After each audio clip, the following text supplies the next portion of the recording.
The time being 6 o'clock, I would like to call to order the meeting of the Ben Hill County Board of Education for May the 14th, 2024. Are y'all all able to hear me, or do you need me to put on the mic?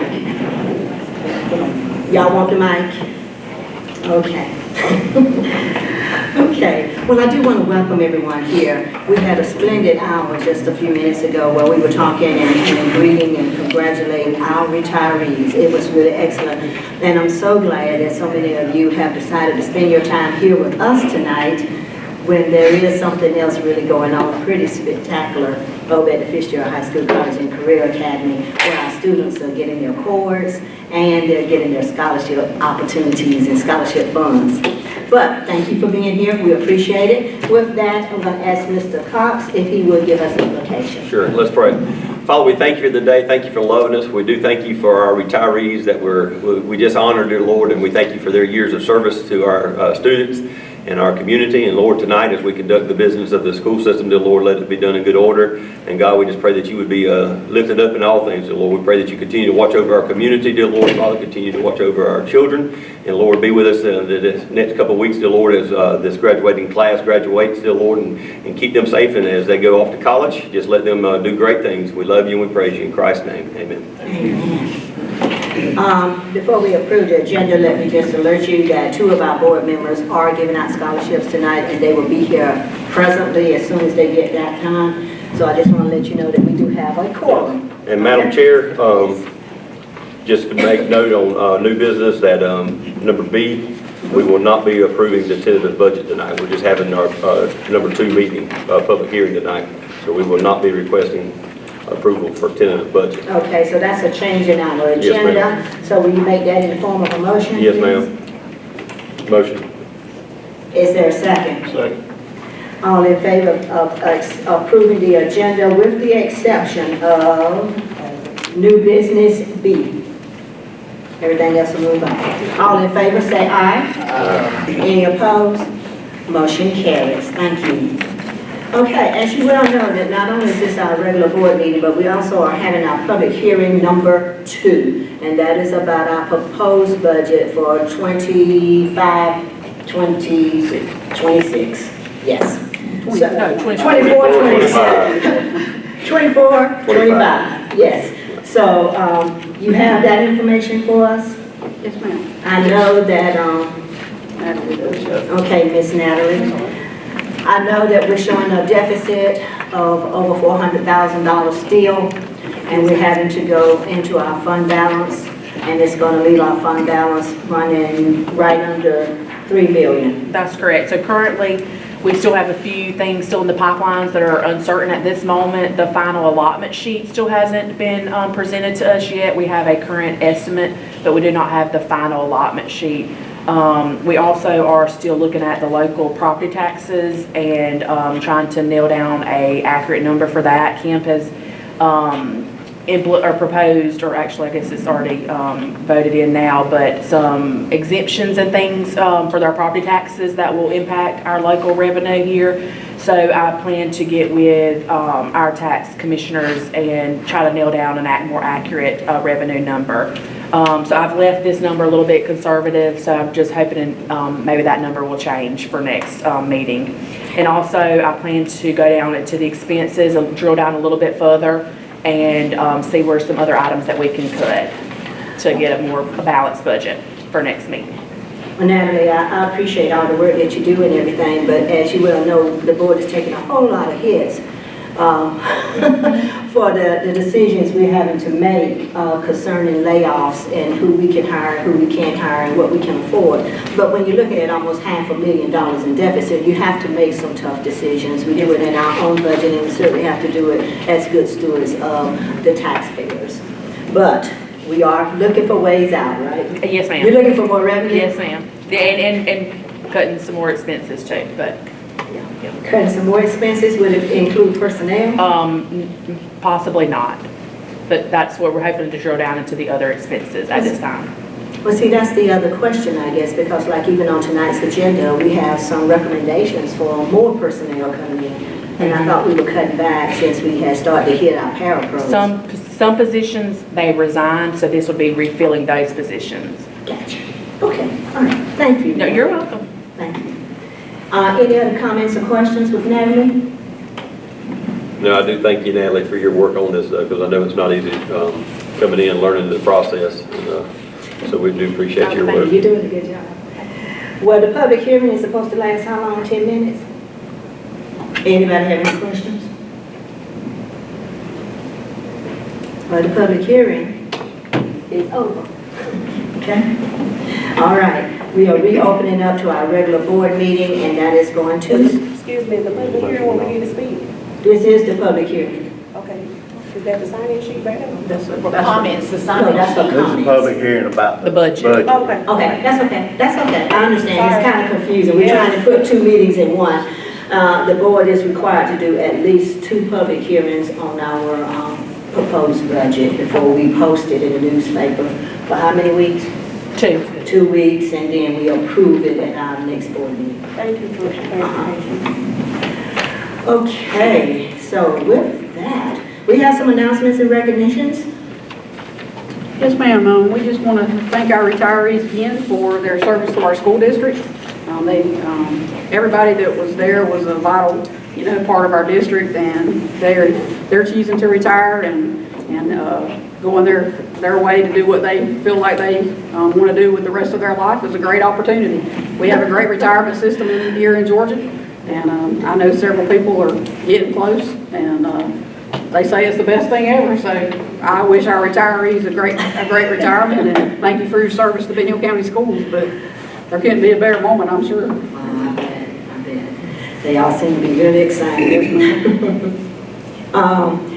With those recognitions being done, we'll move on our agenda to approving our minutes. I hope the board has had an opportunity to review the minutes. If you have, the floor is open for a motion. Did you get one change? There was one, on the one about the powder, the girls' flag football. Yeah, there was an item on it showed a unanimous vote on that, but I thought Member Davis one. voted in opposition to that. Who was it in opposition? It was Teresa. It was Teresa was opposite? But because of the budget. Oh, because of the budget? Yeah, it was Okay. a good creation, all I mean. So we can make that correction. So if someone will make a motion to approve the minutes with that correction. Yes, motion. Is there a second? Second. All in favor of approving the minutes from our April 9th, 2024 meeting, signify by saying aye. Any opposed? Any abstain?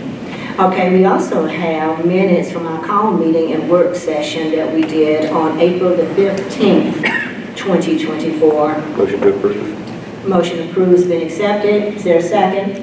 Second. And a second. Any comments? Corrections needed, omissions, deletions? Okay, all in favor of approving the minutes from April the 15th, 2024, signify by saying aye. Any opposed? Okay, motion carries. Public comments before the board is next on our agenda, and we would like to welcome again Ms. Quintessa. Am I saying that right? Quintessa Trotter. Ms. Trotter, you want to come up and make your comments? Oh, there's no up to come, is it? You can come over here.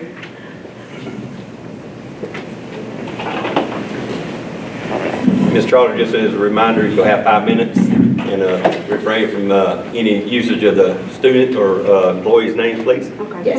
Can I pass this out before? Sure thing. You start?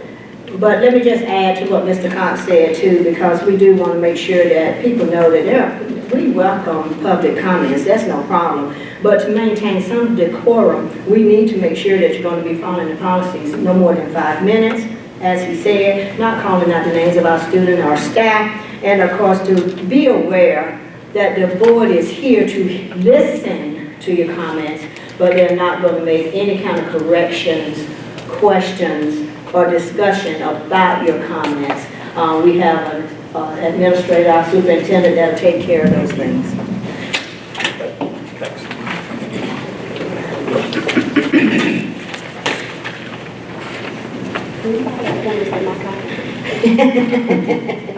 I've done.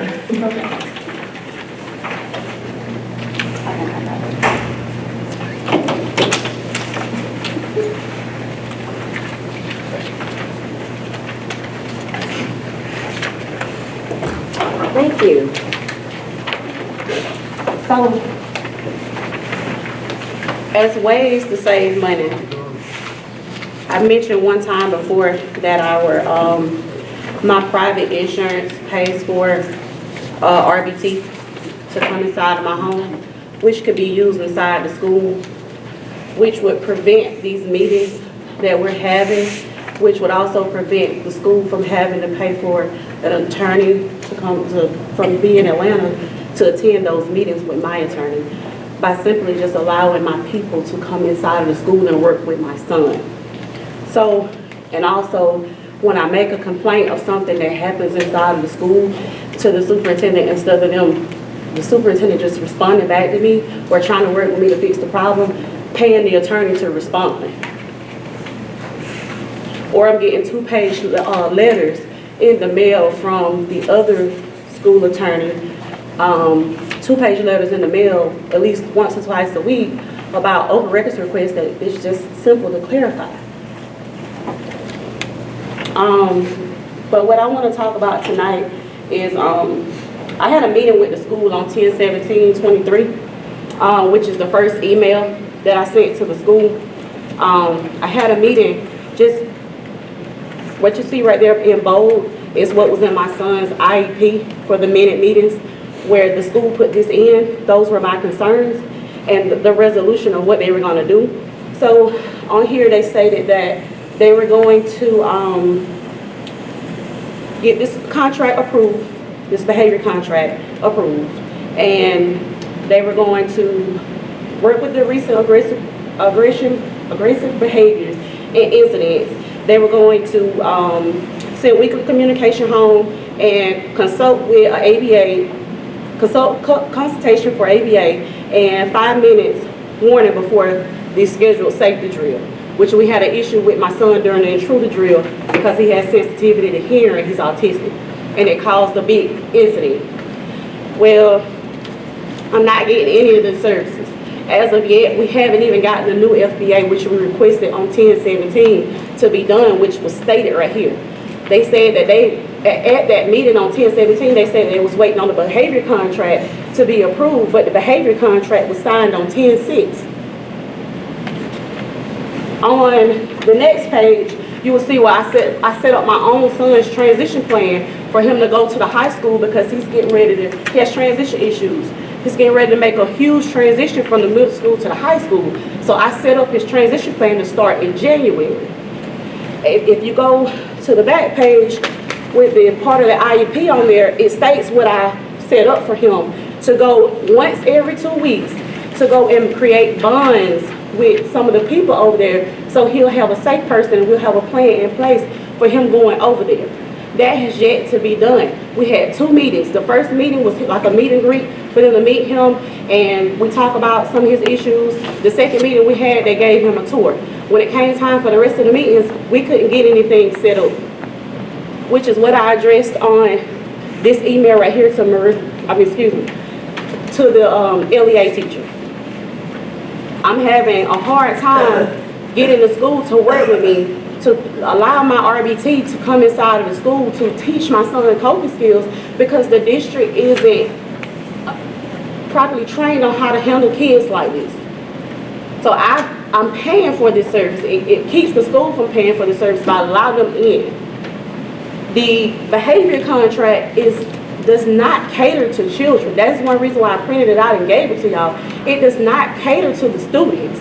It mainly focuses on training the staff and preparing the staff to know how to read the FBAs and implement the FBAs. The BCBA himself is not doing observations, which is what Ms. Harmon said in one of the last meetings. They're not doing the observations. They're piling it on the teachers to do. The teachers can't properly do those observations if you're creating this contract to train them. So if they don't know, if they don't know what they're looking at, how can they implement or do observations for something they don't know what they're looking at? When it's the BCBA is supposed to be coming in and doing these observations.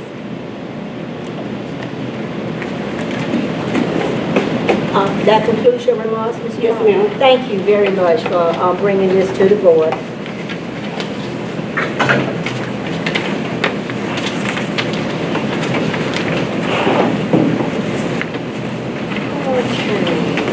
That concludes our public comments. We're gonna go into system reports at this time. I need a motion for consent agenda items A1 through 5. Motion to approve consent agenda items 1 through 5. Second. All in favor of, well, we gotta take the vote later, don't we? Don't let me forget. General fund is at $3,911,940.80. Pay bills, Fund 100, $2,534,224.76. 151 is $124,210.52. East Lost is, we brought in, well, both of those combined, $251,025.65. And that East Bosque got us, an average, it's above our average of 23,000, and that's really good, glad to hear that. But going back to Fund 100 and 151, we did say the fund balance was 3 million. Yes. Oh, that gives us a total of 2.6 million for both of them together. All right, thank you so much, Mr. House, I appreciate it. All right. We're gonna look at the athletic report. Oh, well, no, excuse me, the facilities report. Don't wanna leave that out.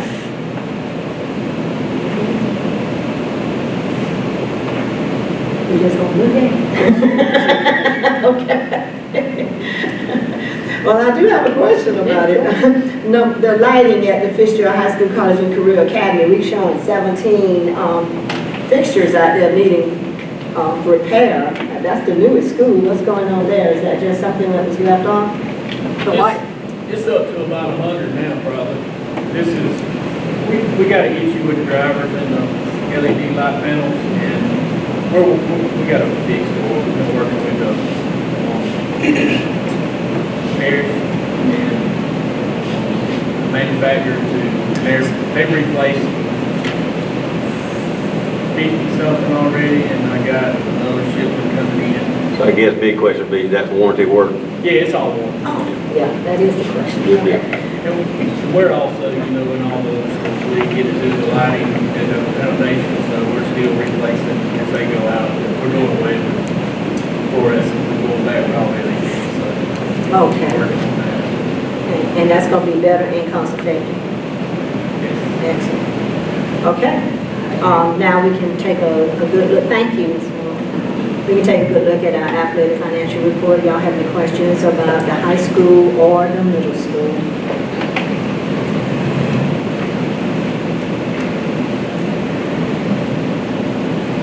No questions?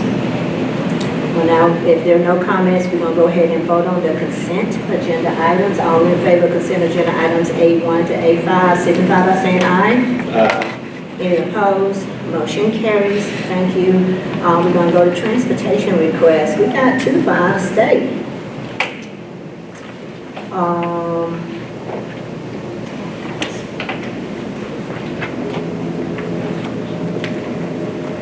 One for the monitor program.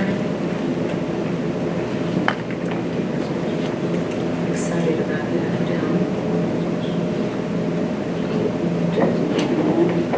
Yeah.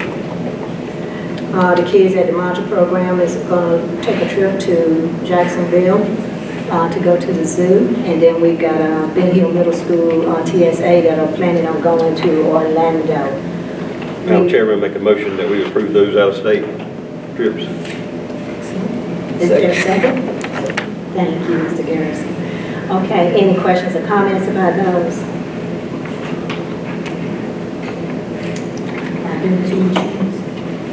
We did. Okay. All in favor of the out-of-state trips to Florida and, well, both of them are to Florida, signify by saying aye. Any opposed? Motion carries. I hope they have a good time. You can learn so much on those trips. Okay, we need to have an update on Fitzgerald High School, College and Career Academy board meeting. Who's giving that to us? Hey, I got here. So those are our minutes, obviously, from the board meeting over there, but I don't really have anything in addition to add to that, except for most of the high school people are at senior night tonight. We've got a lot of really good things going on at the high school. It's a super busy time of the year for us. Tomorrow, I'd like to invite all of you tomorrow morning at 8:30 at the high school. We have our senior signing day. So those students that are going to college, military, or into the local workforce that have already committed to those places, we'll be recognizing all of them. I think we have a little over 80 seniors that have signed up to participate in that. And it will be at the high school in the auditorium at 8:30 in the morning. We will also be live streaming it. For those of you who are unable to make it, we always have honors night coming up, and then obviously graduation in a week or so away. So we've just got a lot of really great things going on at the high school. Thank you so very much. Y'all have any questions? Any comments? All right, excellent. And now, we're going to move on to our district technology report with Mr. Mansson. Thank you, Ms. Brooks. All right, I just want to touch on a few of our highlights from our monthly report here. We're currently working on deploying our new iPads to the primary school, getting those ready to be rolled out here pretty soon and into over the summer, but with the deadline being obviously for next school year. So excited about that there. Milestone testing is still kind of in the middle of it, but we're starting to wind down. We've really had a pretty good testing season in terms of how the technology has performed. Been checking in with the technicians. They've had their 1s and 2s in terms of the devices needing support and service, but overall going very smoothly from the reports I'm receiving. So obviously that's a good thing as well. Also looking at some of the MAPAS, the measures of academic progress sessions, and input in students' accommodations for primary and elementary schools into that. Just kind of, again, working on that as we close out the year. The Special Education Services Department got 2 new social emotional learning robots for their program, one to the elementary and then one to the middle. If y'all haven't seen these, they're pretty cool. They move around. They have a lot of facial feature expression. There's a little, like a little LCD panel on the front for input, control and stuff like that. And so I haven't actually seen these in action. But I understand the idea is obviously to help students sort of relate feelings to expressions and that sort of stuff. So, Can we get a demo? I'd be glad to arrange that for you. I'd love to see that. I would love to see that. I could go to the classroom, I guess. But I can speak with Kelly and see if Ms. Singletary and see if she wants to maybe bring one in here for y'all next month. Great. I'll work with Ms. Clements on that and see which way she wants to go with that. And we'll get back with you. I think it's a great idea though. And then lastly, this isn't me, y'all, but some of the ladies in the central office are constructing a new district website with a July launch in mind. So my understanding is that it's pretty different in terms of how the platform is designed, which is kind of leading to some front loading of work, but I think that's to be expected anytime you transition to a platform like that. So kudos to them for leading that and getting that done. And excited to see how it turns out. Looking ahead, some of the upcoming stuff, complete manual inventory, the technicians are working on that now. And then also supporting graduation ceremony, that's a big one, as it's going to be live streamed and there's a lot of technology involved, so we plan a part in that, certainly not leading that. Mr. Casey Cross at the FHSCCA is doing that. We're just in a support role, but excited to help him pull that off and be able to deliver that. well, it's just really important. It's just really important this year because we're limiting the number of seating Right. at the graduation. So parents need to understand that we will be live streaming the graduation. I do thank all of those, the staff that are taking part in doing that. Yes, ma'am. That's wonderful. That's it for the technology report. Do you have any questions? Yes, I do. Website. Do you have a way of calculating how many hits, clicks, whatever you call them, that we are getting? Are parents actually going to our website and looking up information? I believe that you can monitor the click count. Who's doing, who's hitting it, how much, it's probably a little tough to pick out, but Brandon, do you have any figures around that? I know it's not. Well, so to get figures, you have to ask about a specific piece because it's granular enough to tell us where they're going and what they're clicking on. So if you're interested in that data, just kind of let me know what you'd like to So it's see, kinda and I'll be happy to interesting that put something When I together. talk to parents, they seem to not be familiar very much with our website, and they can get so much more information from the website instead of calling me. Ms. Brooks, we gotta be honest too, I mean, we let people know we got a website, they ain't clicking on it because they don't wanna click on it. Okay. Anyway, but it's available. Yes, it's available, It's a commercial. but they still gotta click though. Okay, thank you so much. Yes, ma'am. Okay, now our next report from Mr. Webb, I guess, on curriculum and instruction. Yes, ma'am.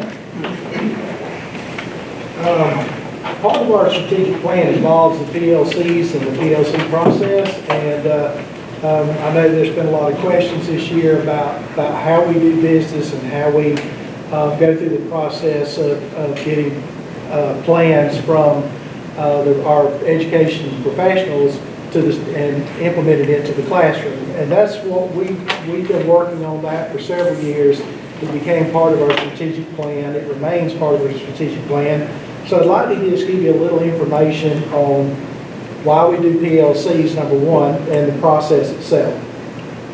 The reason we do PLCs, it provides us a system which professionals can grow. It also provides professionals the ability to share successes and failures. It allows professionals to learn from each other, what we call embedded professional development. It allows professionals to develop and implement plans to achieve common organizational goals. It allows professionals opportunities to combine strengths to solve problems by creating innovative solutions. And we can always, when we're working together, we can always come up with better solutions. The process itself is pretty simple. If you break it down to just the simple parts that we do, every PLC meeting has norms, and that's set by each team. They decide what's required of its members of the team for that team to function collectively, to create plans and to look at student data, what they have to have. You know, simple rules like, you know, we're going to respect each other, we're not going to be on our cell phones, those kind of things. And then they're to answer just 4 basic questions. What do we want our students to know? And how will we know when they have learned it? What will we do when they fail to learn it? And what will we do when they already have learned it?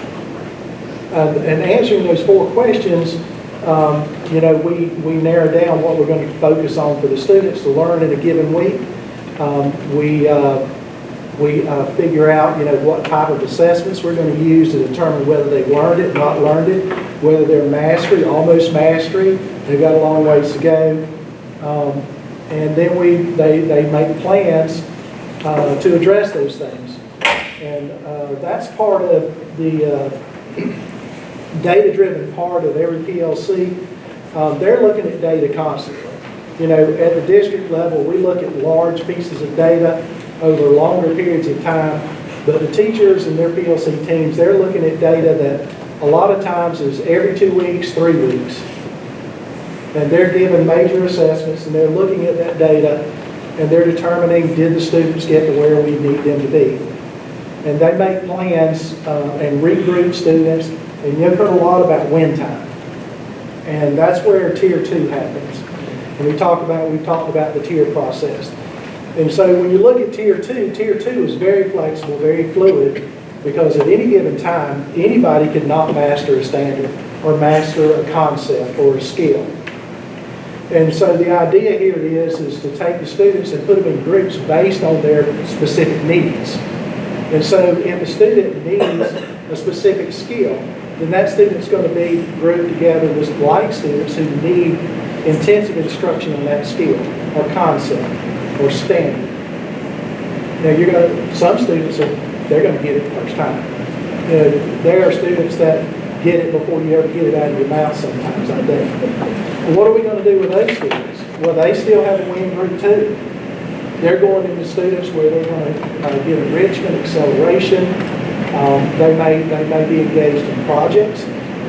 There are a lot of different things that they do in the WE group to help move those students upwards. Now, with that said, we've changed a lot this year. We've implemented into reading K-5. There's going to be a lot more changes next year. We're pushing into reading, into literature is the next part, into the middle school. We're also implementing into math, all the way K-8. So some of the functions of the PLC teams are going to change slightly. They're still going to have norms, of course, because they have to function. But some of those teams, their focus is going to change from what we want our students to know, actually learning how to implement the curriculum and the strategies that they need to help these students be successful. The new curriculum already includes remediation, acceleration, enrichment, lessons and activity. The data that we're getting from the assessments, the assessments are a much higher rigor. And I know that you've probably heard some people talking about, hey, our students' grades have dropped. Well, they did. But then they started rebounding over time. Because as we raise the rigor, they're going to come up and meet the rigor. That's just the way it is. And we all, as humans, we're going to do that. We're going to try to reach that goal. And so the data that we're using is a lot more reliable. We have fewer students that need remediation. They're bigger. And the latest news I got from the primary school is we have the fewest number of recommended retentions that I've ever heard of since I've been here. I've heard retentions in kindergarten being recommendations as high as 100, and I think we're in the low 30s. The recommended retentions are in the low 30s, and it's the lowest we've ever had. And so we are making a difference. We're getting students, a lot more students where they need to be. A great deal of effort has been put into developing PLC and the PLC process as part of our district plan. I started off my first curriculum instruction meeting at the beginning of last year. My question was, how many PLC teams do we have that are fully functional? And it was 20 to 30% of our teams. It's a very low number. Today we're virtually fully functional in every school, and all those teams are working to help our students. And we're going to get better. We've been working to get better. The data shows we're getting better. We've got some really great success stories, and we got fewer recommendations for retention. Our growth measure data has shown trending upwards almost completely across the board. So we do have a focus on learning. We do have a collaborative culture. Even at the district office, we have collaborative meetings at the district level, school level, and all the way down to the teachers. They have their teams as well. And we are results oriented. We're trying to change the numbers. Quick question. I heard you mention the PLC teams. Do we have a PLC team for our special needs students, special education? Yes, they're all members of their own collaborative, their own grades. And they need. They're included. And if they're in the grade, they're needed with that team, because the only way they're going to know what we're targeting in those classrooms and that they're going to help in resources if they're actually on the teams. And so do we have a tier 3? Yes. We do, so 1, 2, and 3. Tier 3 happens, we have students that will be in and out of tier 2, and that's normal. Even sometimes we've had a gifted student that didn't master a standard that had to go to tier 2 for a couple of weeks and then reassessed. And of course, they're gifted, their score was 100 the second time, and of course they didn't get sorted into that group again. But yeah, if somebody's in tier 2 all the time and they're not showing the progress we think they ought to be making, then they're going to need more intensive and focused instruction. And they get recommended for tier 3. And if they go to tier 3, they're going to be a much smaller group. Tier 2 groups could be anywhere 15 to 20. Tier 3 groups is usually 4 to 5 students with one teacher. Okay, thank you. Thank you for clarifying that. All right, thank you, and make sure you thank our PLC teams. We really appreciate what they do. Okay, we're going to go into superintendent's new business. We are skipping the course. Do you have something that you want to say before we go to the budget? Do you go with skip the budget? The budget is a work in progress. We have lots of things on the table. We have GNET's numbers that we're still working on, which means we are taking our GNET students, which go to Horizon and Tifton, and our RESA actually voted to withdraw from GNET's. Yes, ma'am. Because they have a lawsuit against them, and it is a lawsuit that says because a student died in custody of GNET's, the state has been trying to dismantle that for a long time. So our RESA, as a district board, we decided to withdraw, but we are going to still serve our students in Horizons in Tifton. We actually have an MOU that we're working on with Tift County. They're actually the site right now. We're going to continue to keep that site. We did a lot of research on best practices. We went and saw a group called SESI, which was very expensive. We couldn't afford, but we've taken some of their ideas and we have allocated more funding for those students to have counselors, to have school social worker, to have more support staff, because we didn't have a whole lot of support staff in our GNET's facility. But when we did that, the state wouldn't give us a very good definition of what the funding was going to look like. They said they're going to get rid of GNETs, but they still allocated GNETs in the state budget, which we were confused about, and we couldn't get an answer from the state about where that money was going to be, was flowed through. For those people who are not familiar, could you tell us exactly what the GNET is and what students are referred to that program and what we do as a school system in busing them all the way to Tifton? GNETs is for our most severe emotional behavior problems. We have been working with them for a long time. We do bus them over every day. Some people are students are on a truncated day where they come back and we go back over there and get them and bring them to the schools. It's just according to what their IEP says. But we have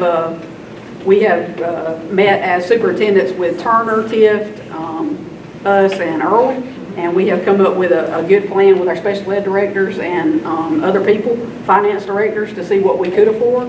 And so we got our allocation from GNETs last week about how much funding we would get, but also we're going to have to pay another portion of that out of our state and local funds. So, you know, that's another thing that's kind of up in the air.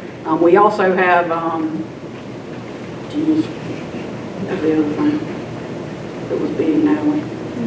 I have so much in my mind. Just a lot of, like, they gave us, the state showed us our allocations, but there's been like a 40% increase in transportation money that we're going to get this year. There's also, we got more equalization than we've ever gotten before, but also then the tax exemption for homestead, we don't really know how that's going to affect our tax collection. The local money. Yeah. So we pay a lot of stuff out of local money. Yeah. Every bit of local money that we get, we spend, because that's what the state expects us to do. Those 5 meals, they expect us to pick that up. So we just have some things that are just still up in the air, with bringing in a different version for HTA, which we decided to cut as well. We have we're working on an MOU with Discovery High School, which the state is a Zone 7 completion school. The state allocated $5 million from ESSER money. They gave $2.5 million to the CP RESA that we are a part of, and they gave $2.5 million to the Southwest Georgia RESA. And they said, we want you to start this specialty school. So I sit on the board of that school system. We manage the finances, we manage the hiring, we manage the superintendent, and that is a night program from 4 to 8. And when we get all the details about how that's going to look, there will be a site campus here in Bentonville County. So we will be able to offer that to our students. Okay, so we've already decided we're going to do this. We're going to. Yes. Okay. Yes. And so are we the only one in this area that's doing it? No, ma'am, Irwin's gonna do it as well. But there's like, they serve 23 school districts, this specialty school will. The actual office is housed at CP Risa. The superintendent is Dr. Roland Cummins, and also one of our own former counselors, Angelique Austin, is assistant superintendent. Oh, really? So we have a good partnership with them. They can offer wraparound services, mentorship, work-based opportunities, and they also can still do dual enrollment, but it'll be a 4 to 8 program. So we're not giving up on the alternative way, we're just trying to offer a different method so our students can get more services. Would that be a virtual learning class? It will be a face-to-face, and for some it'll be virtual. If a student's 18 years old, that will become their school. If they are under 18 and they choose to do that, they'll be under a program of Fitzgerald High School. So there'll still be a program within the high school, but that's just a different alternative. And we find that the most at-risk students need the most services. So the services that we can't give them, the Discovery High School can. We're reaching out and trying to find alternatives Yes, ma'am, to we make are. sure that everyone is successful. Right. May I ask you, do you happen to know how many GNET students we have currently? We have 7, I believe, right now, and I think we have the highest of anybody. So the great thing about this allocation is it is financially the same for each district. Even though we have 7 students, every school district is going to pay the same amount. So, you know, Tift County's getting the most, but all the money's going to flow through the CP Risa for us. So And when will the final decision be made on that? When we get the MOU from the attorney, we will go forward. I'll bring that before the board in June. Okay, excellent. Excellent. Okay, any other questions about that part of the agenda? The tentative budget? Is that what it was? Okay. Well, it's all part of the budget. That's so true. I kind of wanted to take a little break right here, a little recess, but I know that y'all's time is very, very valuable, and I don't want to hold anybody up. It's just that I wanted very much for our other board members to have an opportunity to be here to hear some of the information about the baseball softball complex, as well as the school uniform data. But, Madam Chairman, I'm going to make a motion that we continue on with the meeting. okay. Second. All right, so all in favor of going on with the meeting? Thank you.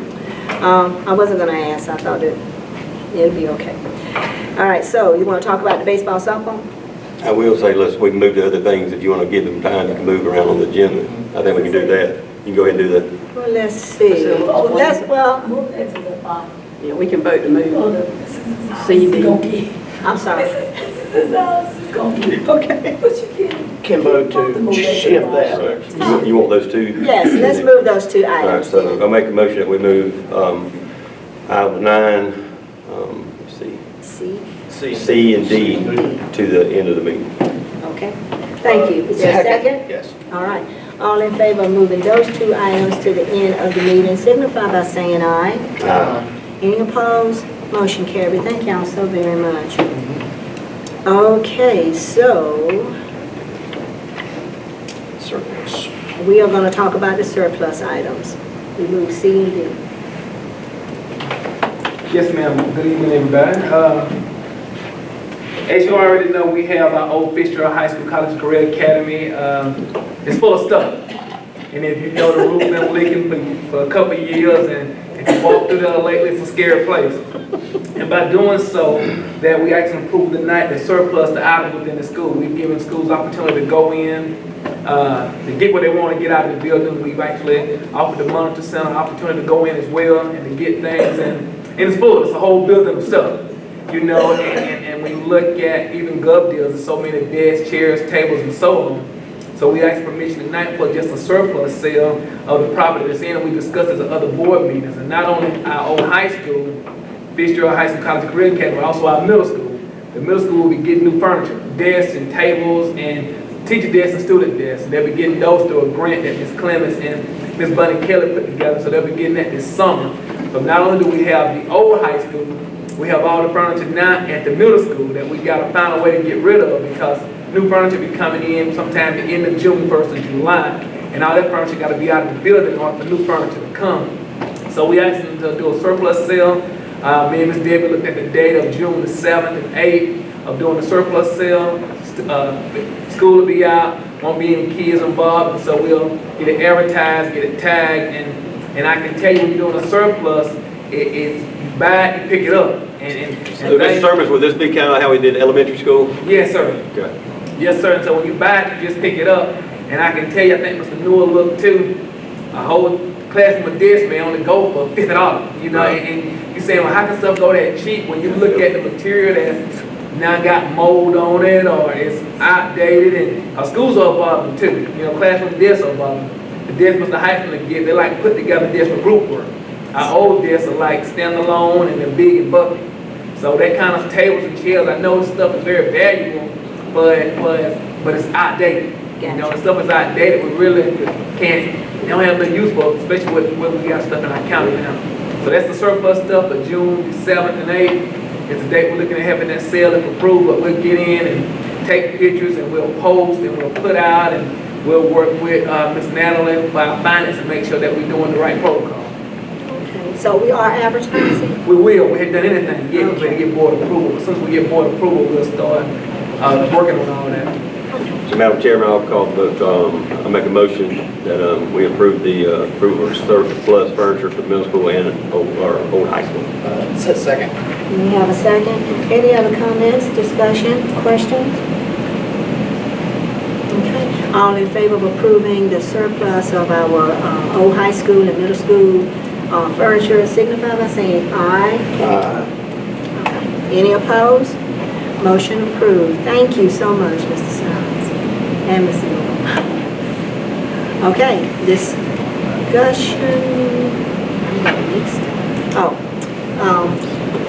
The Ben Hill County School Facilities Plan. Our strategic plan calls for us to review the facilities plan yearly. Mr. Sermons is going to do a short presentation about some of the changes and other things that we have. Again, Come on up, Mr. Sermon. Again, thank you, board, by facility plan. And it's part of our strategic plan, and we're just looking at the projects for FY 23-24. And as you see our facility plan, but I'm going to talk about what you've done and what needs to be done. And so when you look at our facility plan for FY 23-24, first of all, we closed down the new high school. I know Mr. Newell talked about all the lighting issues, so we closed it out for the construction piece, but they're still working on things through parish construction. Make sure that we got everything taken care of, but it is closed down. The contract is finished, but we still have warranty and we're still working out some issues. Some things may not be in, they're coming, but one lumber was over 90-95%. We was able to close it out and move on, you know, with that project. And that allows us to get our money back from the state by closing it out. Also, closing out the 23-24 school year, we had other projects at Ben Hill Middle School, as well as Ben Hill Primary. We did painting at both schools. We did the flooring at both schools. We renovated the restroom by putting down a pot sink. We did the kitchen as well. So our board has been very good stewards of the money for the 23-24 school year, so going into the middle school. Also, we replaced the gym at Ben Hill Elementary School. We got a new clinic. The Ben Hill Middle School Clinic, you know, it is up and operational. I've even been to the clinic. I've seen parents in the clinic, students in the clinic. That clinic is very efficient. It's very functional. It's operating great at our middle school. Another thing we've done, we have the code red door locks. We've installed them at the primary school. So now Ms. Jacobs at school, they have the red door locks. When we have an intruder, they can lock those doors, and I can tell you, you can't beat those doors down. I don't care what you do. Once that door lock and they activate the red lock, you can't get into that room. You know, so we have those at the primary school as well. Also at every school, we now have door cameras at every school. So you have to be buzzed to get into all our buildings. All our schools have doors, so when you go up to the door, you mash the button, they look at you on the camera, they make a decision, open it or not open it. So we do have, at the front door, we do have a door cam. And a push button, but you know, that's only as good as the people operating, because although it's at the front door of the schools, you probably have another 50 doors at the school, you know. So we have to continue to work on security, make sure all our doors are secure, but our front entrance has a buzz lock on it. And all of our staff are very much aware that they don't block a door open for any reason. Yes, ma'am. We work on that with the principals all the time. Another thing we have a new intercom system that's been here pre-K. We installed that as well, a new intercom system for the top part, which is the old wing that's on Long Street. They didn't have a effective intercom, so we have a new intercom system in that as well. We also have security fence. We put some fencing up, I think, at the elementary school, and then I think we had some put behind the primary school. And we're looking at doing a little fencing at the middle school. We had a parent come in about 2 meetings ago and talked about, child eloping. So we added some fence out to the middle school as well. Excellent. New air conditioning. We put new air conditioning in the football field house, the weight room, in the old gym. The cheer gym. So it's an old high school. We got new units in the field house. We have new units in the weight room and the cheer gym as well. Another thing, we're looking at 95% of our classroom. I'm talking to Mr. Smith, have the cameras in them. And so we're going to do some PL this summer, doing pre-planning to get our teachers efficient in teaching online or being videoed while the teaching is going on. So at least 95% of our classroom have a camera in them. And so now we're just taking the training and utilizing that. And we talked about the cloud. I said, man, that's going to be a big cloud with all this stuff. I don't know if it's going to record. And so we're probably just going to be recording only just the direct instruction. And that way the student can go back now during Schoology and look at the direct instruction. We won't be able to record the whole class period, talking about 180 days, but at least doing the direct instruction piece, where you can go, if you out and not go on Schoology and go back and look at that piece of the classroom environment. But again, that's 95% of our classroom. And teachers control that, the administration doesn't control that. No, right. So the teacher will have a lanyard on the activator, off and on. So, and that's a teacher control.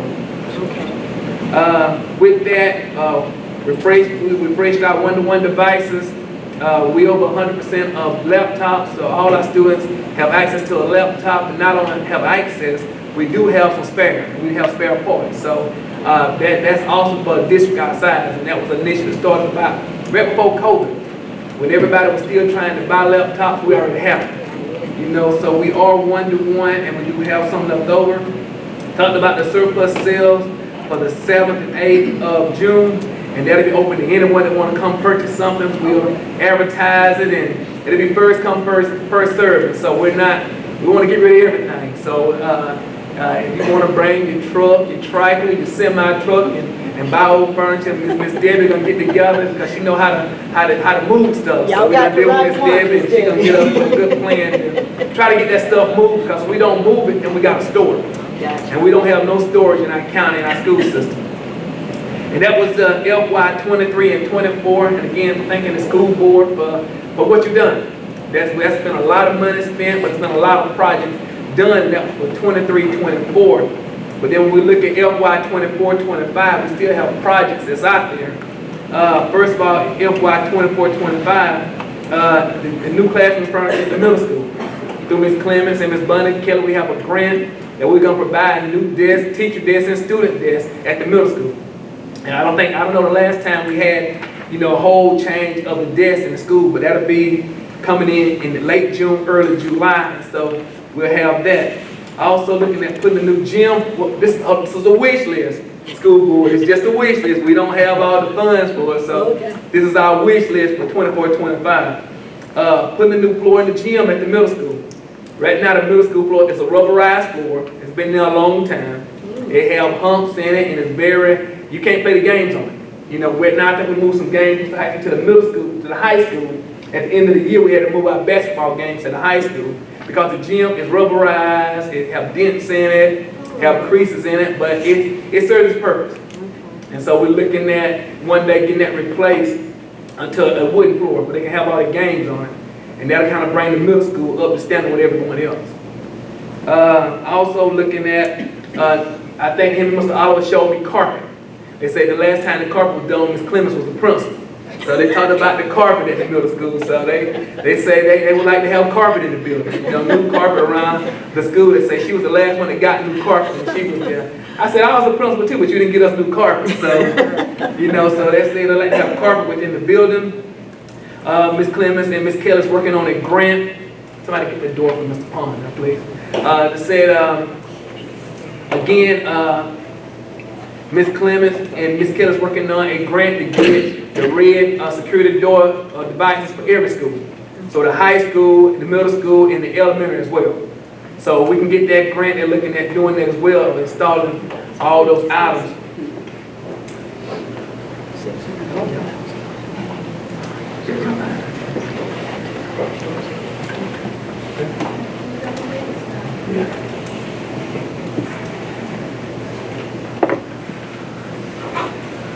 Also looking at installing the gutter system. We need a new gutter system at the middle school. The system is, it was built when the school was built, and it's leaking, and it's gonna damage our roof eventually. Mr. Lewis is constantly talking about the gutter system, so that's something that we need to look at the middle school with the gutter system. It's rusted out and it's not operational. Water just come off the side and it's getting up under our roof, so we need to work on our gutter system at the middle school.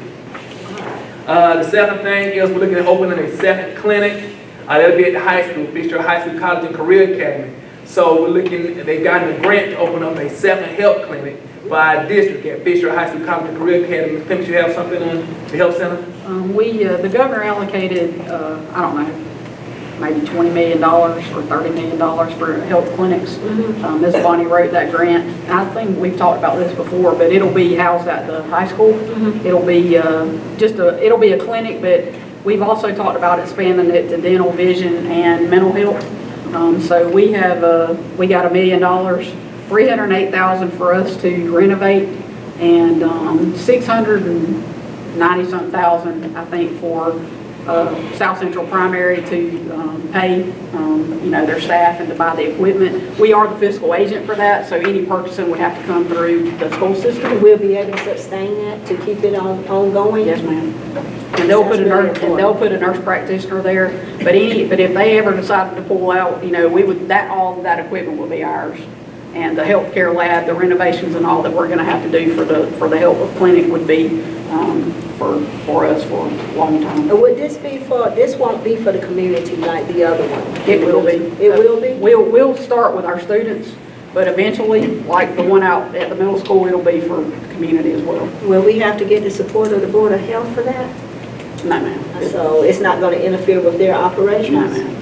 Okay. We try to, I sit on the Board of Health, so, we understand their needs as far as vaccinations and things like that. They can do vaccinations, but, I've kind of asked them not to do the vaccinations so the health department can do those, to continue to serve our community like they always have. All right, thank you. Like I said, I just want to see a collaboration between all of us. We have a lot of people to serve in this county, but we can share. We just want to make it as convenient for other people as we possibly can, especially our students, and keeping them from missing school, as well as our teachers. If we can take care of it right in the building. And then we also have hopefully the construction of the West Fraser Forestry Complex that should be starting in this fiscal year FY 24-25, and that's a project through Ms. Diggs and some other people that's in our College and Career Academy. So that'll be built on the campus of Fitzgerald High School College and Career as well, out by the bus ramp. So it's the way the bus ramp feels to the back side of Edward Road, so they kind of be built on that road. Next we have when we're talking about the transition of the flag football for our girls. Our facility, we can use the middle school facilities. Since now the middle school go out to the high school to practice and use everything at the old high school. When we talked about facilities, we will be using everything at the middle school to now serve our flag football. I see everybody's looking, so that gives them a weight room, that gives them locker rooms, a laundry room, and it gives them a football stadium to play in. They have bleachers, lights, and a scoreboard. So our football will be played at the middle school. How's the drainage on that field? The field is good. We stopped playing. The field was designed when Coach Pruitt built it. It's good because what we did, we came in and put sand back on it. What happened over the years, coaches got a little lazy and they started putting diesel to make the lines. Yeah, but I've been out there for some practices, and I think there's a problem with a few of our drain lines as far as... Right, on the north end, I think. Yes. Something we have to just look at, yes, sir, on the north end. And the reason why the high school stopped playing there and practicing there because Coach Pruitt wanted to put everything under one Sure, yeah, I get that. Yes. Yeah, I just didn't know that the middle school field was all the times I've been there, it stays wet. And so I just don't want to put our girls out by putting them on a bad field or a field that they can't utilize all the time. Right, and the field not being a whole 100 yards, so if you start from the field house, in the end, you're talking about is with the high jump pit over there on the left-hand side. Now, I know you're talking about where it drain, and that's something we may have to look at with Mr. Newell, but when we look at Title IX, it gives them their own weight room, their own locker room, their own field house, their own stadium, you know, so not that we're putting them out of the way, but they have stuff that other girls playing the sport that share with the high school team. And by Coach Pruitt utilizing his coaches at the middle school to the high school, it just gives us a whole facility with a scoreboard and a stadium. So once they put something up, they don't have to take down the football season is over. That's right. Then finally with that, more security equipment. Ms. Clemens and Ms. Kelly's working on grants for additional security equipment for 24-25. I think they're working on a grant to try to secure another SRO. They're very, very important, and we thank them for being here tonight. You know, we need them. Ms.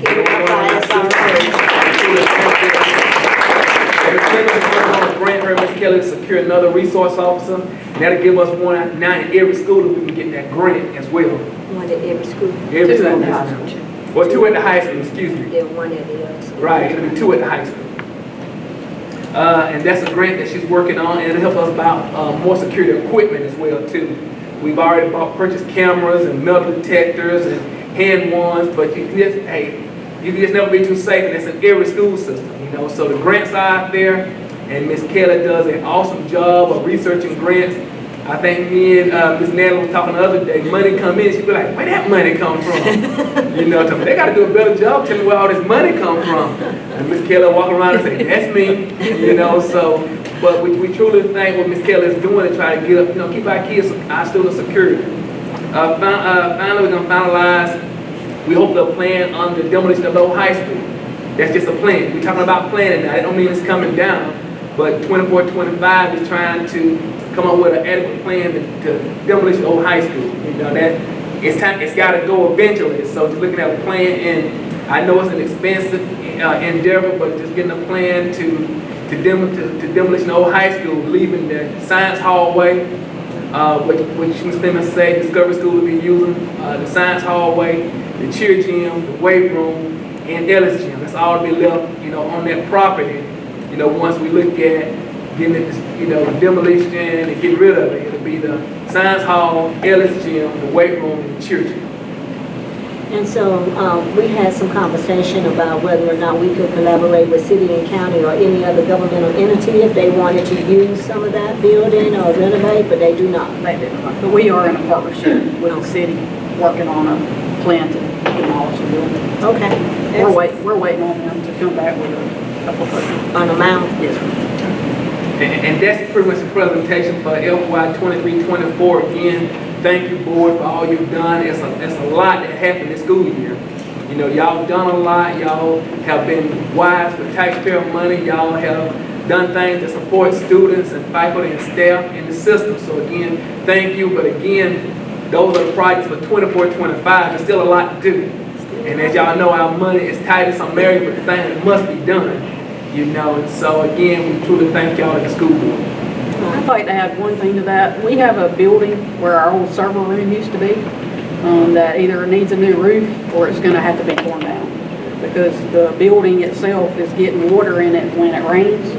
So we just have to make a decision. Are we going to keep the building and put a roof on it, or are we going to demolish that building because it's going to become mold infested? And we still have some storage needs for the district, so that could be a place that we could have storage. So that's another piece of the facilities plan. And where is that now? You know the old server room. You know where the gym is? Yeah.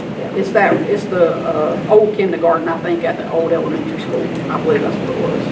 But that building's been sitting a long time without a roof on it, an adequate roof. Is that what you would say? Is that the old kindergarten wing? Oh, third grade. Oh, third grade wing. Sorry.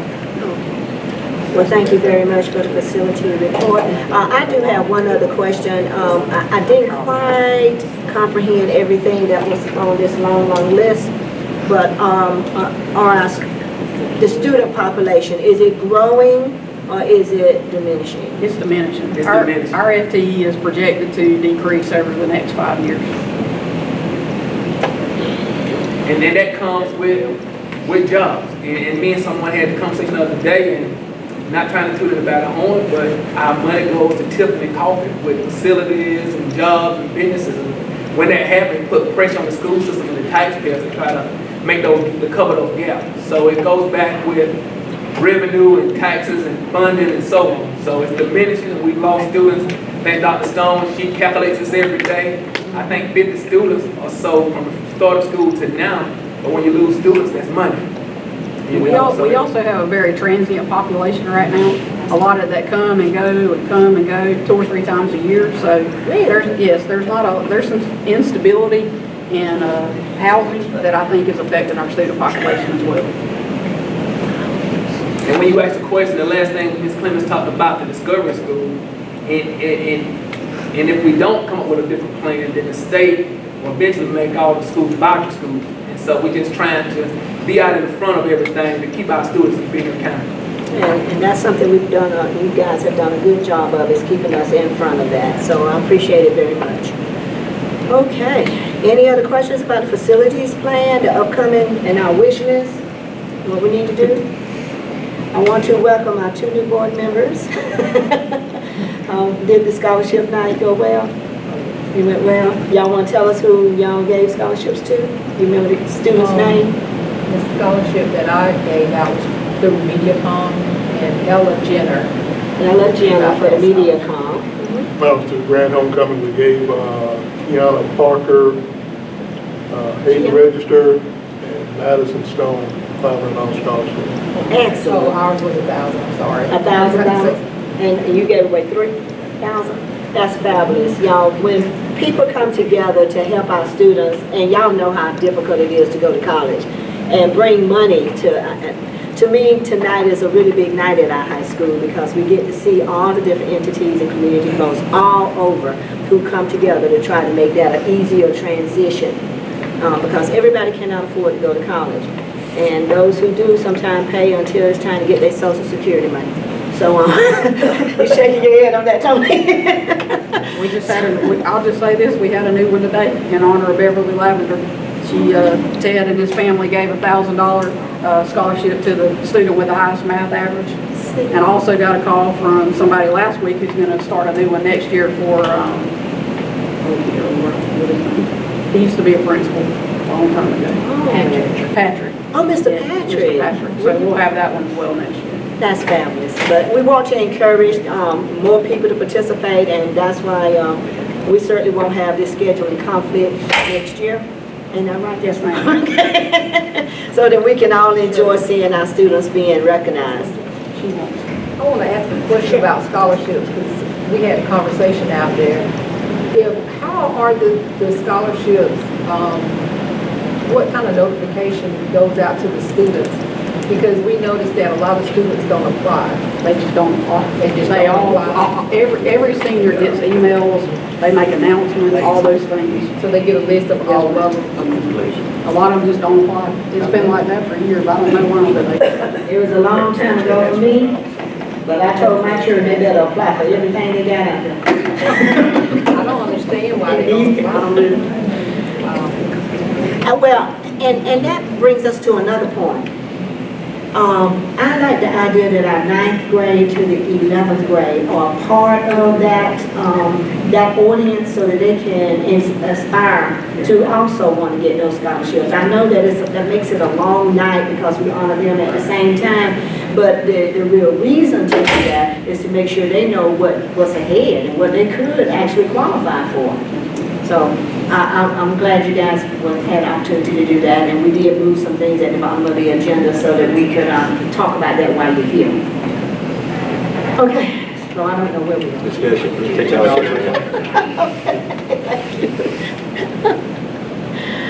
Okay. You ready? Yes, ma'am. All right. Y'all be reviewing the standing technology plan. Also, I'm going to address the goals because that's kind of where the meat of the progress will be covered. Starting with goal number 1, that was to enhance classroom communication.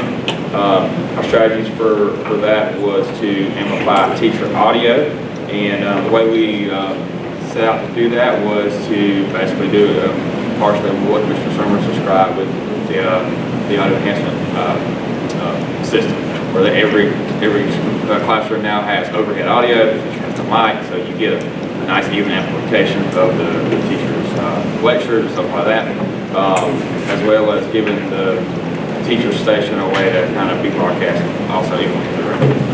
And that is complete in terms of the installation.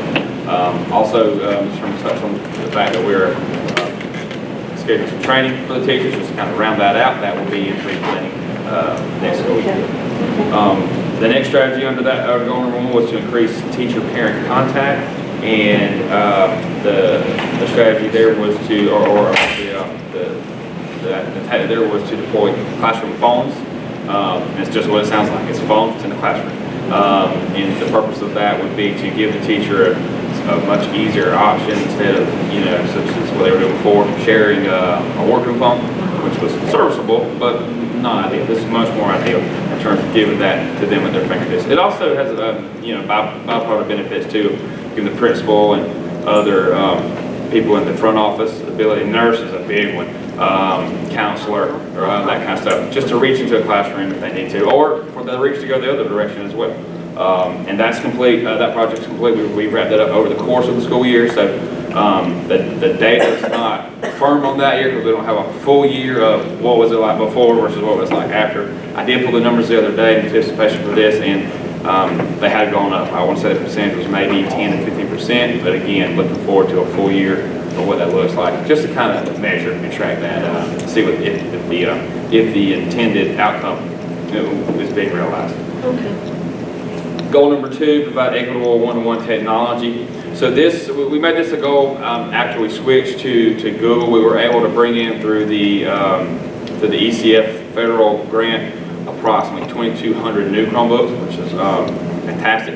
It just didn't quite go far enough, so we wanted to make sure that we committed to that, and working with Mr. Harden and Mr. Brown and the principals are definitely a key role there, just sort of setting up our asset refresh plan to continue down that path, and we're basically there. The devices are in, and we're looking over the summer, as I mentioned earlier. The iPads were an example for pre-K through 2, and then got new Chromebooks in for the other schools, just sort of natural asset refresh plan. So that strategy there is basically drawn to a close, which will be sustained over time. You have to keep it refreshing, but in terms of really getting to the finish line there, we're basically there, or will be after this summer. So do we have a rollout on how long we keep computers and then just sort of rotate them out and get more instead of having to buy them all at one time? Yes, ma'am, and that's exactly how we approached it.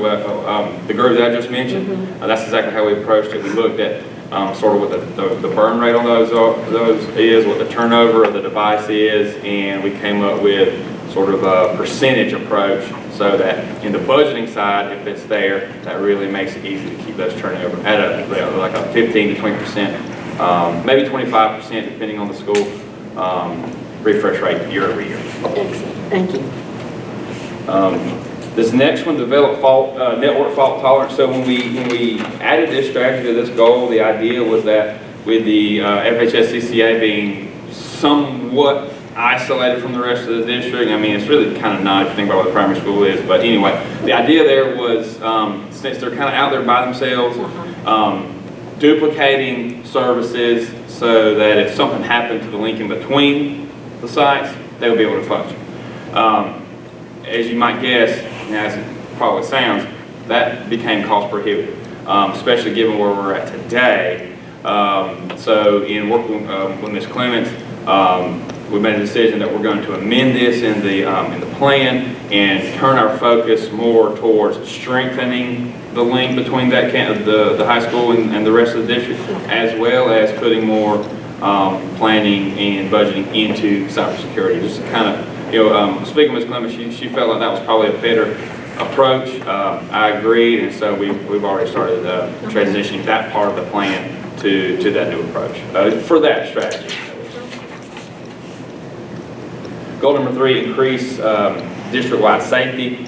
So whereas kind of the other things are complete or mostly complete. These are sort of where our attention is or is about to turn to. First strategy there, centralized security camera management. This is in the plan, obviously. We were directed recently by Ms. Clements to look into putting something into the security grant that Mr. Summers just referenced earlier around the camera system, and specifically looking at is it an option for us to deploy something that could maybe help detect, like guns, concealed weapons, that kind of stuff. So we're currently just now starting to look into that, but for the purpose of putting it into the grant and, working to get there, meet that deadline, working with Dr. Kelly and some other people around the district, just kind of put that together as a part of that to see if we can actually get that. So We'll get some support from law enforcement as well. yes, ma'am. If you look, yes, ma'am. That leads perfectly in the next strategy. So our idea there is once we get a system that has the functionality and capability, extend that out to local law enforcement. Give them access to that just as a way of them being able to have a little visibility if there is some sort of incident or security event. Goal number 4 is to provide a personalized learning environment. And this was really made possible as a goal by the implementation of the auto enhancement system. Now, again, we're still working on rolling out the training for that. It has been a long project. It's a big project. It's taken some time. We're arriving at the finish line, which I'm very excited about. And the way we're going to do that is with training in the pre-planning, like Mr. Summers mentioned. We've already had training at the middle school, high school, and so we're looking to, I just scheduled for Ms. Jacobson Primary School today, got that locked up, so looking to wrap up elementary school for Mr. Brown, and then this facility for Ms. Sills in terms of the training. And then once that's complete, there will be nothing that isn't available for this to be able to fully go live.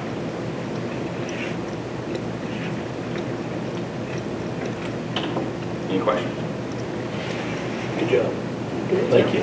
Any comments or questions for Mr. Smith? All right, thank you so much. I'm so proud of the fact that our technology plan has always kept us one step ahead of where everybody else is. And that's not saying, that's saying an awful lot because technology moves so very fast. But I thank you and your team for what you're doing to make sure that we're on top of it. Thank you. I'll pass it along. Appreciate that. Okay, upcoming events, we got a lot. It's May, So we got Honors Night, May 16th, 6:30 to 8:30. That's going to be at the Fitzgerald High School College and Career Academy. We also going to have the Ben Hill Middle School Honors Night. And we certainly want to show those children how much we appreciate what they're doing from 6 o'clock to 8 o'clock on May the 20th, 24. That's at the high school. That's also at the high school.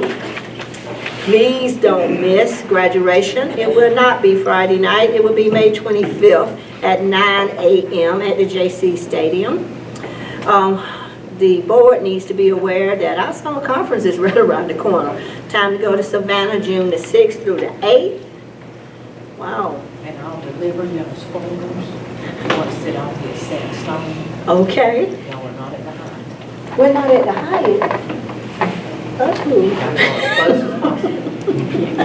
Can't get in there.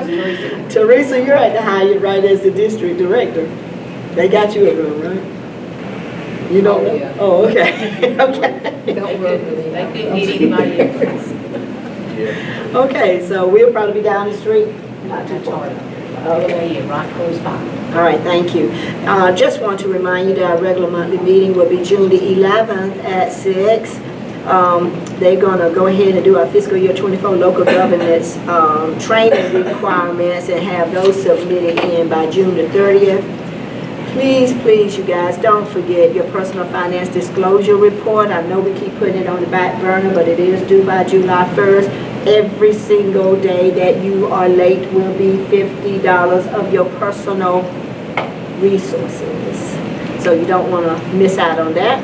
GSBA Exemplary Board Appreciation Information, that application is due in by the 26th of July, 5 p.m. And we can count on Debbie to take care of that for us. And then, of course, we went ahead and put on there so you can put it on your calendar. Mark this day, December the 11th through the 13th, 2024. Our conference, our winter conference that's at the Renaissance in Atlanta. Shirley, going back to Savannah and not being able to get a room, I did talk to GSBA about it, which we've had that problem for a while now. Are y'all moving in conference? Well, we're gonna talk about it in June. But the problem is, since GSBA gets a discount, the Hyatt will not give us the entire hotel because they want to make money. So they still they block out rooms for GSBA, but they also have room for paying customers that pay the whole Full rate. cost. Yeah, so that's the reason. That's business. Business is business. All right. Thank you very much. For the block. That's all they block is 50 rooms? So they had a glitch in For the system that month. almost 400 Yeah. people coming? Yeah, they had a glitch in Yeah, the system. she didn't say how many rooms they blocked, but she said that was the issue. They would not set aside the entire hotel for, And that GSBA. morning, they put out the link, and the link wouldn't even work. It wasn't, I had the secretary call them.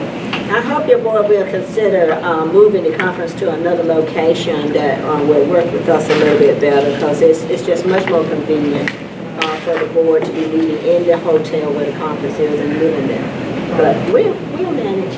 Thank you so much, Teresa, for your service on GSBA board.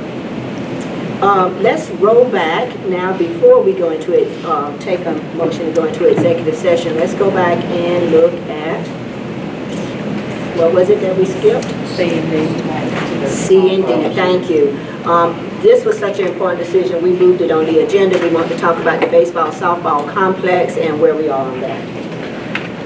Right now, I have received the drawing from Greg Smith for all the changes that we have asked for to meet our budget allocation, which we discussed at the April meeting to be exorbitant right now for us as a district with some financial issues. So right now, that's the update that I have. There is some things under attorney-client privilege that we'll have to talk about in executive session. Can I just say this one thing? And I know that you guys have been waiting on this baseball, softball complex for a long time. But when we planned it 5 years ago, and when now it's time to build it and to pay for it, everything is higher. And so we're having to make some adjustments. It's just as simple as that. I mean, that's just it. I don't know what else to say.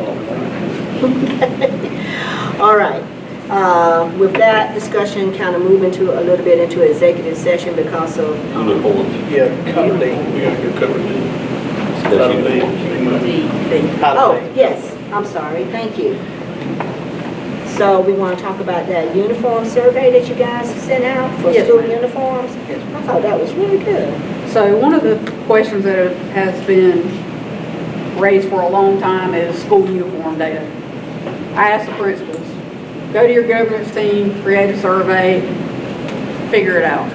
Well, nobody ever seemed to bring me the data, so I decided to ask Dr. Sims to put this in Infinite Campus and have our parents and guardians take the survey. The survey was just informational. It did not mean that we're about to go to school uniforms. It meant that we had an incident in our community, which was terrible, which affects our students, our teachers, our administrators. The safety and security of our staff and students is the #1 priority. The Monday after the prom, we had a lot of students wearing gang colors. And I understand that people don't understand what that looks like, but if you've had any training, you understand what that looks like. So one of the reasons that I asked for this is to just get some feedback. And the percentage of parents, 729 portal people who are in the Infinite Campus parent portal voted. 446 were in favor, 283 were not in favor. So the consensus was they would like to see some type of dress code.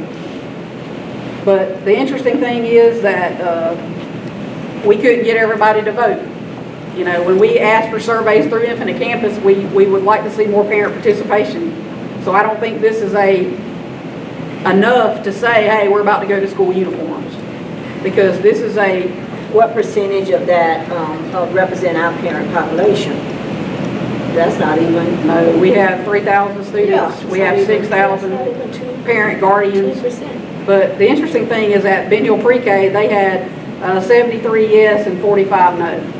Ben Hill Primary, 146 yes and 66 no. Ben Hill Elementary School, 141 were yes, 86 were no. Middle School, 162 yes, 95 no. High School, 193 yes, 128 no. So, you know, it's 60-40 basically to do something to the dress code. So I asked the principals to meet about this, and they have a PLC where they meet. And the principals recommended that we maintain the current dress code in pre-K through 5, but that we implement a stricter dress code for students in grades 6 through 12. That is not a uniform, that is some recommendations. I'm going to put this out to the public for them to look at, just to see, you know, where they stand on this. I'm not saying what we're going to do or not do. I just think that right now, as a community, we're facing something that we hadn't faced before. Violence among our students. Kids that are in the seats beside your children that go to school, in middle school and high school. We have game training coming up for our teachers and staff in pre-planning. We have Antavia Smith is going to do some, just what to look for our elementary and our middle school students. What does it look like when somebody's trying to recruit you? How to say no, those kind of things. That's going to happen, I believe, Wednesday and tomorrow at both schools. Our community's asked for that. We have been in contact with GEMA and FEMA and our local law enforcement. Fitzgerald High School and? No, the middle school and the elementary school. Okay. The high school right now is testing and they're doing all kinds of stuff. Okay. But, you know, they're touching kids at an early age. And when they touch kids that early, they get incentivized for that. I'm not saying that, you know, who's doing what, I don't know all that. But I do know it's our job to keep our staff and our students safe at all times. We have great SROs. We have teachers every day who lock those doors, who shut those doors, who make sure people aren't coming in. But it's our job to look at every avenue to keep our students and staff safe. And we're going to do that. That's never going to not be a priority here, as long as I'm the superintendent. So I'm going to put this out to parents for comments, and there'll be comments for this survey about what they feel about this dress code. I know it was yes or no. Yes or no was so I would know, you know, exactly how much data were we really going to get. I could have looked at 5,000 messages, but this is based on the survey data. This is a new dress code 612, and we're going to see how the parents feel about it. And I think that's fair for them because they're the ones that have to buy that stuff and, you know, look after that. And we know what kind of population we have. And they're getting plenty of notice. Yes, ma'am. Before you start buying school clothes for next year. And we have struggling parents. We understand that. That was a lot of the feedback that I got. Our parents struggle. What if they have 5 kids? How are they going to afford all this? Well, you know, same why they buy school clothes from a parent herself. And I would think the main thing, Dawn, is the enforcement. Right. Whether we do uniforms or have a dress code, we got to enforce it. Right. And you know, that puts a lot of pressure on male principals and female APs and female principals and male APs about, you know, that's just subjective. You know, so you want to have something that they can manage, right. Not something that has so much subjectivity to it that you can't understand exactly what you're looking for. Right. And parents have to understand that is their job to police the dress code. That's it. And it's not against your child, it's not against anything that your values, your color, your sex, whatever. It's about the rules that's set by the Board of Education. They set the policy. So we have to enforce it. So we want to be fair. So we're going to put this out. Dr. Sims is going to put this out. And we're going to see, you know, kind of how it goes and what comments we get. And I'll bring that back. So given that we already put it out to everybody that wanted to respond, what are we looking for? I mean, we gave everybody a chance to vote, and the ones that voted, voted in favor. Right. And the ones that, didn't, voted not in favor. You can't force anybody to respond. You cannot, but you can inform them after, I say, a small percentage of people did look at it. Well, do you want a uniform or do you want a stricter dress code, which would be khaki pants, the school color shirts, white, gold, purple, gray, blue jeans, no flip-flops, no things with insignia on it, no big logos of stuff. No holes in your pants. So basically, I guess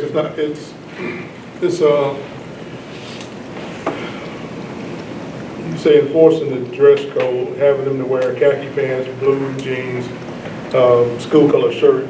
That's somewhat of a uniform to a certain degree, but you're saying there's not a hard line where Right. everybody's wearing khaki pants every day and a khaki purple pants. shirt. Okay. Right. There'd be some choice in that.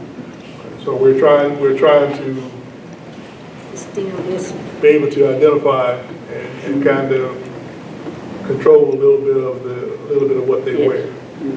But that doesn't mean that, that we may not come back. It does not, no. But we just, okay. No, it just Make means, sure. let's give them a chance to respond and get the comments and clean it out. I mean, I want to be fair to everybody, but. We're gonna need these answers pretty quick because we gotta do our agenda book. Yes, ma'am. So if they don't respond, if they didn't answer the survey, but they don't respond back, then what? Then the board will make a decision. So going into this new school year, I think kind of where Keenan's going with this, going into this new school year, you'll make a recommendation to us whether we have a stricter dress code or a uniform? Yes, Okay. in the June meeting. Right, okay. So we really need to make sure that it's getting out, not only on our website, which we On don't know social how many media, people. through Infinite Campus, you can send out a mass survey in Infinite Campus that goes to all the parents. It went to everybody, that's on the list, It was the on contact Facebook, list. it was on everything. Okay, So, excellent. We're just All trying to be calls. fair to the community as far as what it looks like. Well, the superintendent mentioned, I guess, also too, that, with the wearing of gang colors, I think June 12th at the high school, there's a community meeting. We're having former STG coordinator coming in It's June 19th, I believe. June 19th, will be coming in, and he'll be providing us information, I guess, because a lot of us probably don't recognize or know how to identify gang colors, paraphernalia. We also will probably have ex-gang members will probably be here to, talk as well. So June 19th, Yes. be looking out for that to take place. Yes, y'all, that's we a want you- Wednesday night. Right. But Yeah, the Wednesday the churches have decided that they were gonna forego their Bible study to meet at our gym.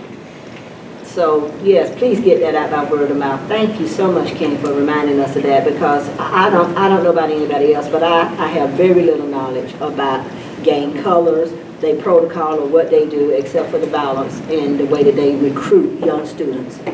So, if you want to know about that, please show up at our gym. I would hope it'd be filled up like a basketball, like it was a basketball game. Madam Chairman, I'd like to recognize our SRO. Yes, ma'am. I don't know if it was a glitch in the survey, which could have been why we didn't get as many results, but I do know there were several who come to me as well and said that when they clicked on it, they did the survey, but then they got a call saying that they had not completed the survey, and I was one of those as well. Did and I you get a completed call? the survey. I did. And I know I had at least 5 others tell me that they had the same thing happen to them. So I don't know if maybe that was just something. A glitch, it could have been in Infinite Campus. Thank you for sharing that with us. Thank you. Appreciate it. Yes, Mr. Brown. Yeah, I was gonna also say, tomorrow, if you all are available at 2, I know at the elementary and the middle school, I'd say, Taylor Smith will also be coming in to present some stuff for us about games, so if you're available, please come and join us. 12:45 at the middle school. Okay. That's where we have gotten to. That's the way that we're going to have to survive in the new world, and that's what we're going to do. Is there anything that we can do before, or do we have to go to the next session? No, I think that's everything before. I'm assuming that we're gonna need to go into executive session. Do we, renewal determination discussion, yeah.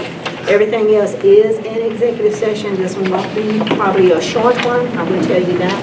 But, is there a motion to go into executive session? Yes, I'll make the motion to go into executive session. Second, and that is for personnel, as you can see from the list on the agenda. We're going to be talking about retirements, resignation, personnel transfers, non-renewals, so all of that has to be done in executive session. For all of those that want to go into executive. And property. And property, oh yeah. Contract. Attorney-client privilege. Thank you, attorney-client privilege. So, all of those wanting to go into executive session, please signify by raising your right hand. And that's everyone. Okay, motion approved. We're gonna, after a short recess of about 5 minutes, we're gonna go into executive session. I'm gonna send it to y'all. Madam Chairman. Yes, Madam Chairman, I make a motion that we return to regular session. Second. all in favor of returning to regular session, signify by saying aye. Aye. Any opposed? Motion carries. Madam Chairman, I'll go ahead and make a motion that we accept the minutes from the executive session. Everyone has had an opportunity to read or hear the reading of the minutes from the executive session. A motion has been made. I need a second. I got a second. Thank you, Mr. Garrison. All in favor of the minutes from executive session to approve them, signify by saying aye. Aye. All right. All right, now we go down to our actual recommendations. I know there are a lot, but I think it's important that you read those recommendations. The names at least. Ratify the prior action of David Sam Rogers as FHS CCA teacher taken April 24th in order to begin employment April 29th. To approve the employment of Brendan Pitts, band, and Jerry Breeden football to begin on June 3rd. Margaret Bird, FHS CCA science teacher. Zach Bird, FHS CCA social studies teacher. Hal Wiley, FHS CCA flag football community coach. Brian Brady, FHS CCA flag football community coach. Philip Moore, physical education teacher, effective 6/3. Sarah Bowden, Benio Middle School teacher. Brandon Rowe, community coach football. Jared Rickman, FHS CCA special ed teacher. Contracts for educational services, Cheryl Day, Cherie Hudson, Kathleen Searcy, Mark Merrill, Denise Hardy, Leanna Davis, and Sandra Larkin. Additions to the staffing for FY 24-25 school year, Austin Johnson, Alexis Lease, Garrett Wright, Rakevian Peterson, Bonnie Kelly, Lisa Stone, Amanda Roberts, Elizabeth Hall Turner, Suzanne Reeves, Sonia Sutton, Rob Garber, Rhonda Pridgeon, Noni Cobb, and Stevie Arden. Okay, you have heard the superintendent's recommendation. Okay. Motion to receive the recommendation of the superintendent for these hires. Second. And there's a second. Any further discussion? Comments? All in favor of the recommendation of the superintendent, signify by saying aye. Aye. Any opposed? Motion carries. Okay, we're talking about retirements. Approve the retirement of Gretchen Bowen, Is there- special education teacher. FHS CCA. I move to accept the retirement. Don't make me say that, I'll do it. We'll get there. Okay. All in favor of receiving the, approving the retirement of Gretchen Bowen, signify by saying aye. Aye. Any opposed? Okay. Resignations, that's just informational, but we do have quite a few of those. So are those shown on our website, the designs and all that stuff, any part of our agenda on personal issues? After y'all, okay, I was wondering about that. We have some personnel transfers, however. These are action items because there's a change in salary. Kristen Watson, Krista Sigmund, Kaylee Cowan, Jonathan Thurston, Mackenzie Troop, Darlene King, Susan Henry, and Lori Helms. Motion to approve those personnel transfers recommended by the superintendent. Second. Any questions, comments? All in favor of the personnel transfers that are increasing and changing of pay, signify by saying aye. Aye. Any opposed? Motion carries. Thank you. The other is informational items. These transfers require no change in pay. Do you want to, for the public record, to say who they are? No. No? Okay. Non-renewals? Information. Information. Okay. Okay. And termination of employment? Action. Make a motion that we would approve the recommendation of the superintendent to terminate the employment of Kristen Crocker. Second. Any comments, questions? All in favor, signify by saying aye. Aye. Any opposed? Motion carries. Now, we want to talk a little bit about accreditation, or is that was just for executive session? We got a 315 on our Collier accreditation. The average score is 253. It hadn't been finalized with Cognia, but we were very happy with our score and the team atmosphere that helped us get that score and everything we're doing to make improvements. So we appreciate everybody's help with that. So we'll have a full report on that when we get the final. Yes, ma'am. All right, that sounds wonderful. And then we have, as you well know, we had our superintendent's evaluation, and she very successfully passed her evaluation. And so there is a segment in her original contract that says she gets a bonus for every evaluation that she's successful with, and that is $1,500. And so we're going to have the attorney draw up a resolution. Does that need a motion? To change it? Yes. Okay.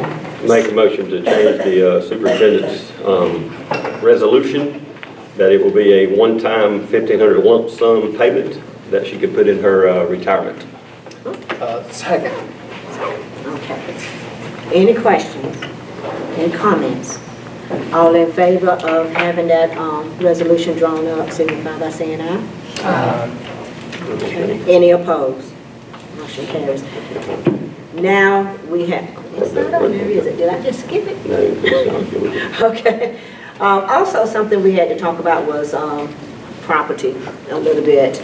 It's not on your agenda, but it is something that we need to discuss with our attorney. And so the property that we're talking about is our baseball softball field. So, Madam Chairman, I'll make a motion that we give the superintendent the ability to sever the work order on the baseball softball field and negotiate a termination fee with Parish Construction. Second. Any questions? And that fee will be from $10,000 to $25,000. The what fee did you say? The termination fee, yes, ma'am. So while this might mean a slight delay in putting out our baseball, softball field, this has been made necessary because of finances. So, all in favor of the motion? It's been motioned and properly seconded. All in favor of the motion signify by saying aye. Aye. Any opposed? Motion carries. Any other business before the board? All minds are clear? This meeting is adjourned.